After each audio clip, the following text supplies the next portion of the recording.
Merci, Monsieur le Président, Madame le ministre, Monsieur les ministres, Madame, Monsieur les collaborateurs des ministres, mes chers collègues. Monsieur le Président, l'amnistie est une modalité de régulation sociale et politique par la concertation, le dialogue, pour la formulation d'une décision collective. À l'origine, elle signifie oubli. C'est un acte public solennel et collectif par lequel les fautes d'une période sont pardonnées au nom des intérêts supérieurs de la nation avide de cohésion. C'est une pratique connue de toutes les sociétés du monde et de tous les types de régimes depuis l'Antiquité, je l'ai dit en commission.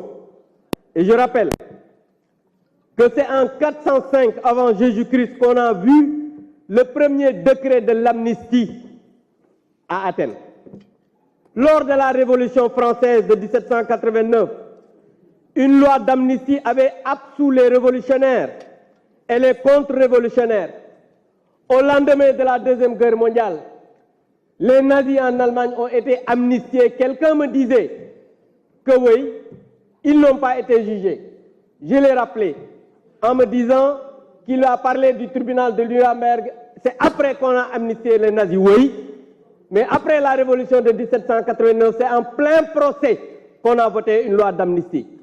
Et interroger les lois d'amnistie qui ont été votées ici au Sénégal. Qu'est-ce qui est plus dangereux d'être un séparatiste, n'est que rebelle? Et pourtant, on a voté une loi d'amnistie ici. Où étiez-vous?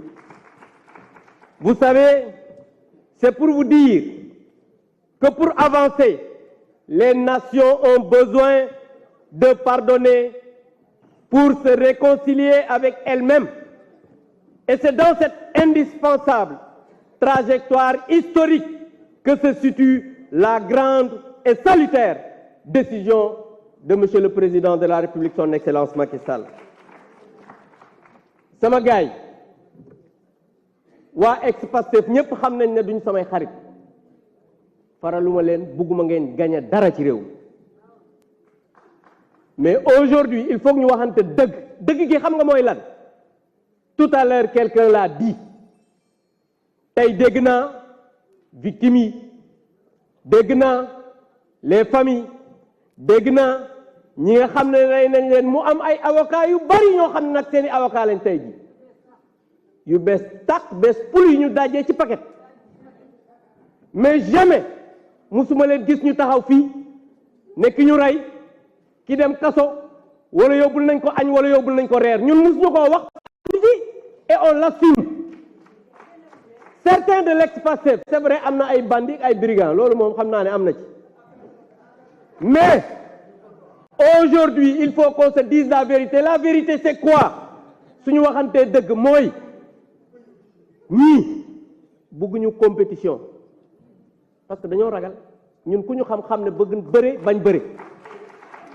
lii bañ mooy Ousmane Sonko bokk élection lii bañ mooy Karim bokk élection parce que xam nañ ne ñooñu bu ñu bokkee élection 2% sax duñ ko am.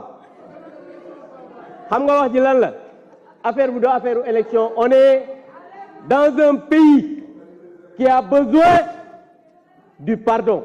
Le président de la République, son Excellence Macky Sall, a dit que man li ma soxal ci réew mi mooy defuma un troisième mandat yokkuma sama mandat. J'ai réalisé énormément de choses dans ce pays.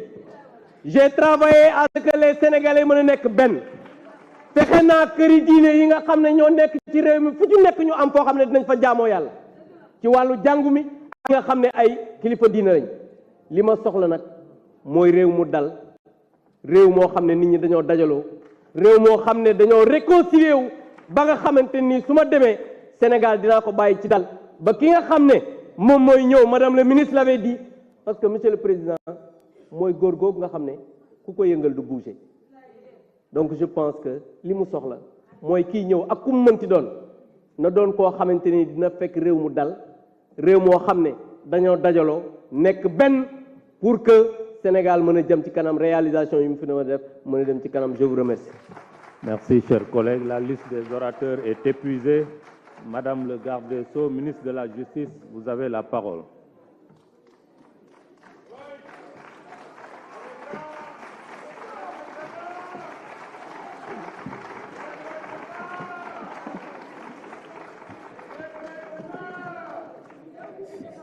de